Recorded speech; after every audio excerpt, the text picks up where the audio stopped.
అది IT corridor. Fast culture, అందరూ ఉద్యోగులే. కానీ ఉమెన్స్ పై హెరాస్మెంట్ మాత్రం కామన్. ఇద్దరు ఉద్యోగులే కానీ విడిపోతున్నారు. ఇక్కడ కామన్ ప్రాబ్లం ఈగో.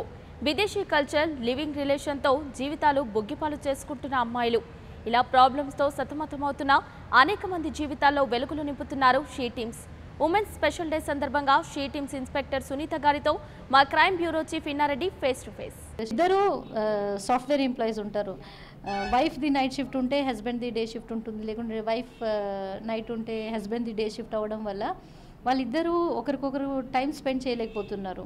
వాళ్ళ ఇమోషన్స్, ఫీలింగ్స్ ఏవైతే ఉంటాయో they can not spare, discuss చేసి కొంచెం time spend, good time they are unable to spend. దానివల్ల క్లాషెస్ వస్తున్నాయి. సెకండ్లీ ఏంటంటే, ఇప్పుడు సాధారణంగా లేడీస్ హౌస్ వర్క్ చేస్తూ ఉంటారు, ఇంటి హౌస్ వర్క్ చేస్తూ ఉంటారు. హౌస్ వర్క్ చేసేటప్పుడు అక్కడ ఒక అండర్స్టాండింగ్ ఉండాలి వైఫ్ అండ్ హస్బెండ్లో. ఈ అమ్మాయి జాబ్ చేసి వచ్చినాక కూడా అగైన్ ఆమెకి ఇంటి వర్క్ అవన్నీ చేయాలంటే కొంచెం చిరాకు పడుతూ ఉంటుంది. అలాంటి టైంలో husband should be very cooperative ఉండి కొంచెం హౌస్ హోల్డ్ వర్క్స్లో కూడా కొంచెం అసిస్టెన్స్ ఇవ్వాలి. ఆబ్వియస్లీ వాళ్ళకు సర్వెంట్స్ ఉంటారు, బట్ స్టిల్ కుకింగ్ అవన్నీ ఏదైనా ఉన్నా కొంచెము కోఆపరేషన్ ఉంటే బాగుంటుంది. అది కాక ఏమవుతుంది, ఇలాంటి చిన్న చిన్న ఇష్యూస్ ఎట్లా అంటే, అమ్మాయి జాబ్ చేస్తుంది, అబ్బాయి జాబ్ చేస్తున్నాడు. అండ్ జాబ్ చేసినప్పుడు ఈ అమ్మాయికి ఏదైనా పని చెప్పాడు అనుకోండి హస్బెండ్, ఆ అమ్మాయి కొన్ని కేసెస్లో ఈగోకి హర్ట్ అవుతుంది. ఏంటంటే, నేనే ఎందుకు చేయాలా, నువ్వు చేయొచ్చు కదా, నేను కూడా జాబ్ చేస్తున్నా, నేను కూడా అలసిపోతున్నా. సో ఆ గ్యాప్ వల్ల ఏంటంటే మ్యారిటల్ రిలేషన్ ఏదైతే కంజుగల్ లైఫ్ ఉందో it is getting disturbed. So ఆ understanding should be there. And weekends రాగానే ఆబ్వియస్లీ వాళ్ళిద్దరు బయటికి వెళ్తారు, కొంచెం గుడ్ టైం స్పెండ్ చేస్తారు. ఆ టైంలోనే ఒకవేళ వాళ్ళ ఇన్లాస్ వాళ్ళు వచ్చేసిండ్రు అనుకోండి, అగైన్ ద క్లాషెస్ స్టార్ట్స్. వాళ్ళకు కాస్త కూస్త కొంచెం గుడ్ టైం కూడా వాళ్ళు స్పెండ్ చేయలేకపోతున్నారు. అండ్ మ్యాక్సిమం ఏంటంటే ఐటీ ఇక్కడ ఏంటంటే ఇద్దరు మెచ్యూర్ అవుతారు, ఒకే కంపెనీలో ఉంటారు. And specially they go for what you call love marriages అలా చేసుకుంటారు. సో మేడం, ముఖ్యంగా అంటే ఇక్కడ ఐటీ క్యాడర్కి వచ్చేసి జనరల్గా అంటే బయట ప్రపంచంలో జరిగే రిలేషన్స్కి ఇక్కడ రిలేషన్స్ కొంచెం తేడా ఉంటుంది. అంటే కొన్ని లివింగ్ రిలేషన్స్ కావచ్చు, అదే డిఫరెంట్ టైప్ ఆఫ్ క్యారెక్టర్స్ ఉంటాయి. సో ఇట్లాంటి కేసెస్లో మన దగ్గరకు వచ్చే కేసెస్ మోస్ట్ ఆఫ్ కేసెస్ ఏముంటాయి? సో అలాంటి క్రిటికల్ కేసు వచ్చినప్పుడు ఏ విధంగా సాల్వ్ చేస్తారు? ఇప్పుడు లివింగ్ రిలేషన్ కేసెస్ అంటే అండి, ఇల్లీగల్ రిలేషన్స్ విత్ ఇది ఇక జిల్లాల్లో వేరే చూస్తే వైఫ్ అండ్ హస్బెండ్ ఉంటారు. ఒకవేళ కాలేజ్ పోయే అమ్మాయిలు అబ్బాయిలు ఉంటే వాళ్ళు ఒక లిమిట్ ఉంటుంది, మూవీస్కి వెళ్ళడము, లేక జస్ట్ దాని తర్వాత ఈవినింగ్ వాళ్ళ ఇంటికి వచ్చేయడము అలా ఉంటుంది.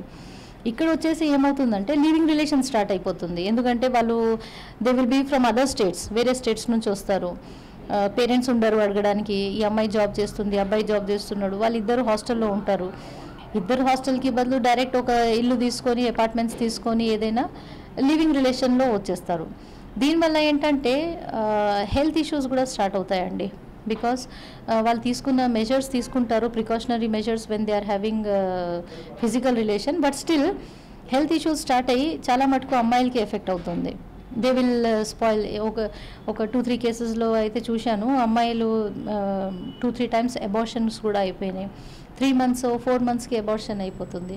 సో అలాంటి కేసెస్లో ఏంటంటే హెల్త్ పాయింట్ ఆఫ్ వ్యూ అబ్బాయిలకి పర్లేదు, బట్ ఉమెన్స్కి ఏంటంటే హెల్త్ పాయింట్ ఆఫ్ వ్యూ చాలా ఇష్యూస్ స్టార్ట్ అవుతాయి.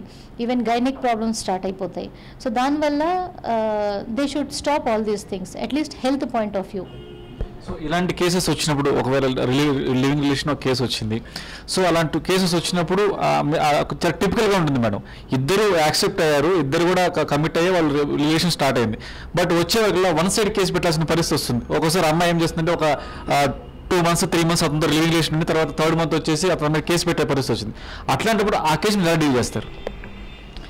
ఇలాంటి కేసెస్ కామన్గా వస్తూ ఉంటాయండి. ఎందుకంటే ఎప్పుడైతే వీళ్ళు లివింగ్ రిలేషన్లో వెళ్తారో అప్పుడు ఇద్దరికి అండర్స్టాండింగ్ ఉంటుంది. Both will be major with a same understanding వెళ్తారు. కొన్ని సందర్భాల్లో వాళ్ళు మ్యారేజ్కి కమిట్ అయి వెళ్తారు, కొన్ని సందర్భాల్లో వెస్టర్నైజ్డ్ కల్చర్కి ఇంపార్టెన్స్ ఇచ్చుకుంటూ వాళ్ళు ఏం చెప్తారంటే, అమ్మాయి అయినా అబ్బాయి అయినా initially I love you that's it, but marriage is not a important thing for me అనేసి వెళ్ళిపోతారు. బట్ గ్రాడ్యువలీ ఆ రిలేషన్లో ఉండే కొద్దీ అమ్మాయి అయినా అబ్బాయి అయినా ఎవరో ఒకరు ఎడిక్ట్ అయిపోతారు ఒకరినొకరు. సో అలాంటప్పుడు ఒకవేళ అమ్మాయి ఎడిక్ట్ అయిపోయింది అనుకోండి, she cannot leave that boy, ఆ అబ్బాయిని వదలలేకపోతుంది. కానీ ముందే వాళ్ళ కమిట్మెంట్ ఉంటుంది, ఏంది ఓన్లీ మనం లవ్ వరకే ఉంది, మ్యారేజ్ వరకు మనం పోము అన్నట్టుగా వాళ్ళ కమిట్మెంట్స్ ఉంటాయి.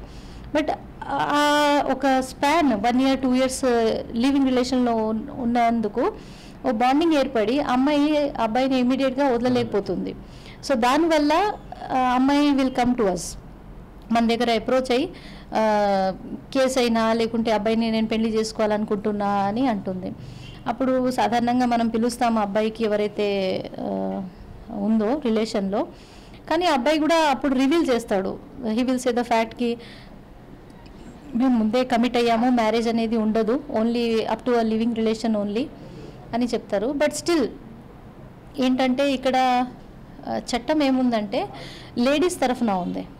ఓకే, ఇప్పుడు లివింగ్ రిలేషన్లో కూడా వాళ్ళు ఏమంటారు, కొన్నిసార్లు రేప్ చేసిండు అది ఇది అనేసి చెప్పేస్తాడు. అదంతా ఎందుకంటే టు ప్రెషరైజ్ హిమ్, అతనికి ప్రెషర్ చేసి అయినా పెళ్లి చేసుకోవాలా అంటే అది కక్ష కాదు, దట్ ఈస్ ఇమోషనల్. ఆ బాండింగ్ వదలలేక వాళ్ళు ఏం చేస్తారు, కేసు పెట్టడానికి వస్తారు. అట్లీస్ట్ నయానో భయానో I want to live with him, he should not, ఇతను దూరం అవ్వకూడదు, వేరే వాళ్ళ దగ్గర వెళ్ళిపోకూడదు అనే ఆ ఫీలింగ్ వల్ల, అది కక్ష వల్ల కాదు కానీ ఆ బాండింగ్ వల్ల, ఆ ఇమోషనల్ బాండింగ్ ఏదైతే ఉంటుందో ఏర్పడుతుందో ఈ 2-3 years మధ్యలో, దానివల్ల అమ్మాయి వచ్చి మన దగ్గర కేసు పెట్టడం అవన్నీ జరుగుతాయి. కొన్ని కేసెస్లో మనం పిలిపిస్తాము, బొద్ద పార్టీస్ని పిలిపిస్తాము, వాళ్ళ పేరెంట్స్ని కూడా పిలిపిస్తాము.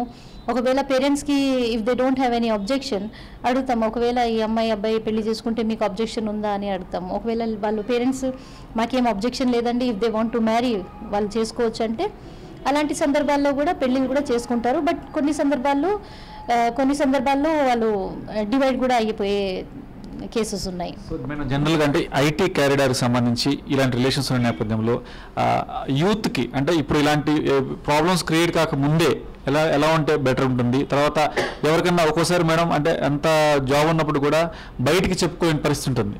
అట్లాంటప్పుడు మీరు అలాంటి వాళ్ళకి ఎలాంటి హామీ ఇస్తారు, అలాంటి వాళ్ళని మీరు ఏ విధంగా ట్రీట్ చేస్తారు? ఓకే, ఇప్పుడు ఫస్ట్ ఆఫ్ ఆల్ అండి, పేరెంట్స్ మనకు ఎడ్యుకేషన్ ఇచ్చి ఒక ఏరియాలో పంపించి వేరే పేరెంట్స్ నుంచి దూరం పంపించి వాళ్ళ కెరియర్ ఓరియంటేషన్ ఉండాలా అనేసి, కెరియర్ మంచిగా ఉండాలా అనేసి ఆ ఉద్దేశంతో పేరెంట్స్ పిల్లల్ని జాబ్లోకి పంపించడము, వేరే స్టేట్స్కి పంపించడం అవుతుంది. ఫస్ట్ ఆఫ్ ఆల్ ఆ పేరెంట్స్ ఏదైతే విశ్వాసంతో మనకు పంపిస్తున్నారో పిల్లల్ని, ఆ విశ్వాసాన్ని పిల్లలు పెట్టుకోవాలా. And moreover we are Indians, so Indian culture is very important for us. మనకి ఏదైతే కల్చర్ ఉందో, మన సొసైటీ ఏదైతే ఉందో, we should stick on to it. ఎంత వెస్ట్రన్ కల్చర్ వచ్చి ఎంత డామినేట్ చేసినా our Indian culture is Indian culture, which is మన ఇండియన్ కల్చర్ వేరే దేశంలో ఏంటంటే అడాప్ట్ చేస్తున్నారు. ఇంకా మ్యారేజ్ అనేది ఏదైనా మన ఏదైతే బాండింగ్ ఉంటుందో other countries are adapting. But వేరే యాజ్ బ్యాడ్ లక్ ఏంటంటే మనం వెస్ట్రన్ కల్చర్ని తీసుకొని మనం పాడైపోతున్నాం, మన కల్చర్ పాడైపోతుంది. సో ఎవరైనా యూత్ ఎప్పుడైతే ఐటీ ఎంప్లాయీస్ చేస్తున్నారో, జాబ్ కోసం వాళ్ళ పేరెంట్స్ నుంచి దూరం వస్తున్నారో, ఫస్ట్ ఆఫ్ ఆల్ వాళ్ళు వాళ్ళ నైతిక విలువల్ని పెట్టుకోవాలా. ఐటీ కారిడార్ ఉన్న ఉమెన్స్ అందరికీ సి టీమ్స్ చాలా సెక్యూర్ ఇవ్వడమే కాకుండా చాలా కేసులు కూడా ఈజీగా పరిష్కరించి వాళ్ళకి మనశాంతి ఇవ్వడం కానీ వాళ్ళు ఈజీగా జాబ్ చేసిన పరిస్థితి కల్పిస్తున్నారు. మీకైనా సరే ఐటీ కారిడార్లో ఉండే ఏ ఉమెన్ అయినా సరే స్వచ్ఛందంగా వచ్చి మీ ప్రాబ్లమ్స్ షేర్ చేసుకుంటే ఖచ్చితంగా దానికి తగ్గ సొల్యూషన్ మేము తీరుస్తాము. సి టీమ్స్ వచ్చిన తర్వాత చాలా కేసులు కూడా పరిష్కారం అవుతుందని చెప్తున్న పరిస్థితి. ఏదైనప్పటికీ మహిళా దినోత్సవ సందర్భంగా ఐటీ కారిడార్లో ఉన్న ఉమెన్స్ అందరూ కూడా సేఫ్గా ఉండాలని చెప్పి ఈ సందర్భంగా మనం ఖచ్చితంగా చెప్పుకోవచ్చు. Inna Reddy, 99 TV, Hyderabad. For more updates, please subscribe 99 TV Telugu.